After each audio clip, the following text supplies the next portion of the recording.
श्री जी की दृष्टि में ऐसा नहीं होता कि कोई 50 वर्ष से शरणागत है या 5 मिनट से शरणागत है। वो इतनी करुणामयी है कि जो 50 वर्ष से शरणागत है उसे जो प्यार मिल रहा है, ठीक उसे प्यार जो अभी आज जुड़ा है वैसे ही वो उसको प्यार करती है।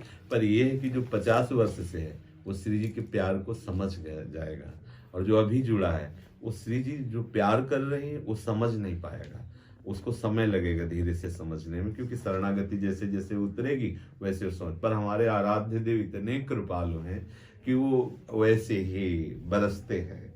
जैसे कोई बहुत बड़ा भजनानंदी और तपस्वी, और तो हम लोग जैसे सोचते हैं ना कि ये तो बहुत बड़े भजनानंदी हैं, श्री जी इनको बहुत प्यार करते होंगे, हम लोग तो नीच हैं, हमें क्यों प्यार करेंगे। तो आप सही मानो, अगर हम निर्णय करें तो यही कर पाएंगे कि श्री जी हमको ज्यादा प्यार करती है, क्योंकि उनको जानते हैं कि वो उनसे बहुत समर्पित चित्त है। हम लोगों को जानते हैं कि मायाकृत मलिन चित्त वाला है, जो हमें बहुत प्यार करती है। श्री जी का प्यार समझने के लिए शरणागति जैसे जैसे पुष्ट होगी वैसे हम जान, लेकिन वो हमें प्यार मतलब ऐसा देख के नहीं करते कि बहुत जितेंद्रीय है, बहुत विद्वान है, बहुत भजनानंदी है तो विशेष हमें से विशेष प्यार श्री जी शरणागत को देती है।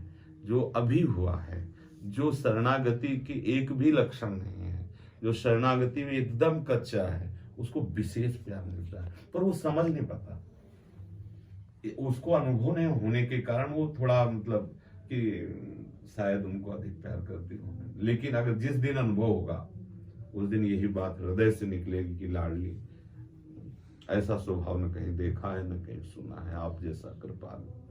बस ये समझ पाने की बात है, और ये समझ इसीलिए नहीं हो पाती कि हम कुछ कर सकते हैं, हम अभी कुछ हैं इसीलिए हम समझ नहीं पाते। नहीं, लाडली जी की नजर में पूछो मत, मतलब वो कैसी कृपाल है, तो बस वाणी मुख हो जाएगी और हृदय आपका द्रवित हो जाएगा, बस इतनी बात है।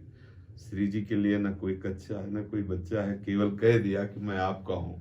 श्री जी तो इतनी उदार और कृपालु है कि हम समझ नहीं पा सकते, हमारी समझ नहीं उनकी उदारता कृपालुता की।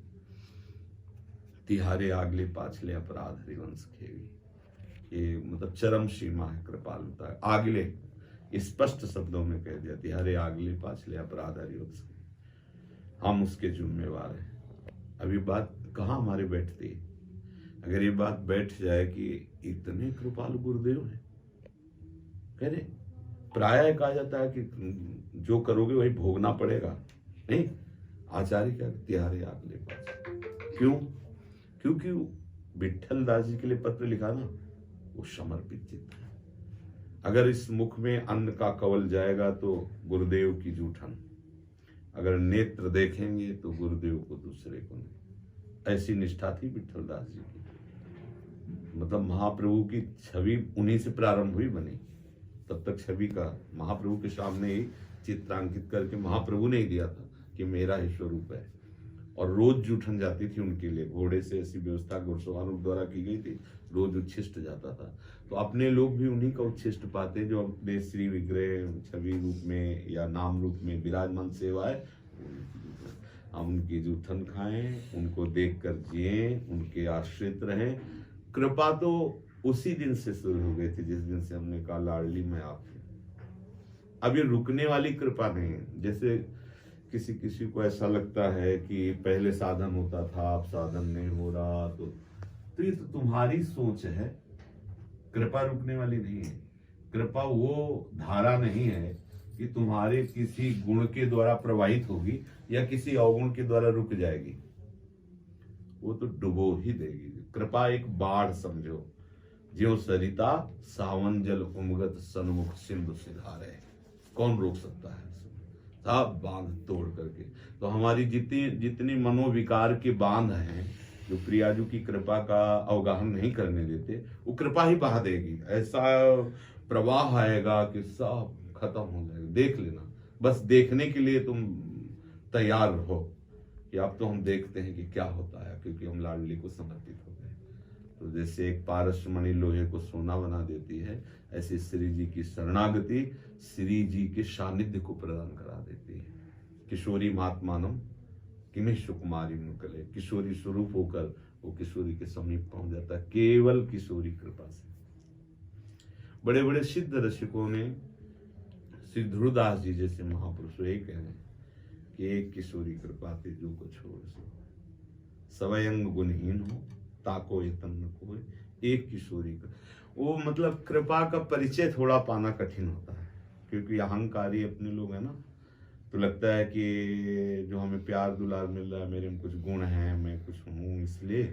और अगर वो ये समझ जाए कि मुझ नीच को, अधम को ऐसा प्यार दुलार, तो चाहे जहां हो, चाहे जैसी परिस्थिति में हो, वो भजन करना नहीं होता, उसके हृदय में उबाल आती रहती है। इतनी कृपा, इतनी, ये जो कृपा का परिचय नहीं मिलता, इसका कारण अहंकार है। जैसे हमें कोई प्यार किया, लगता मैं रूपवान हूँ, मैं गुणवान हूँ, मैं बहुत प्रवक्ता हूँ, मैं बहुत बुद्धिमान हूँ, मैं बहुत तपस्वी हूँ, मैं जितेंद्रीय हूँ, इसके कारण लोग मुझे प्रणाम करते हैं, मुझे प्यार देते हैं। अब एक कृपा का अनुभव नहीं हो रहा। अब ये भटकन वाला अंदर जो अभी विकार है, ये उसे भटकाएगा। मगर ये है कि सबके द्वारा तिरस्कृत लक्षणों वाला, सबके द्वारा अपमानित करने योग्य मैं, सबके द्वारा सम्मान, ये तो केवल लाडली की तरफ। अब ये बढ़ गया, कृपा होगा उनकी तरफ। ये तो श्री जी तो बहुत कृपालु हैं, हम उनकी कृपा का ही अवगाहन करें।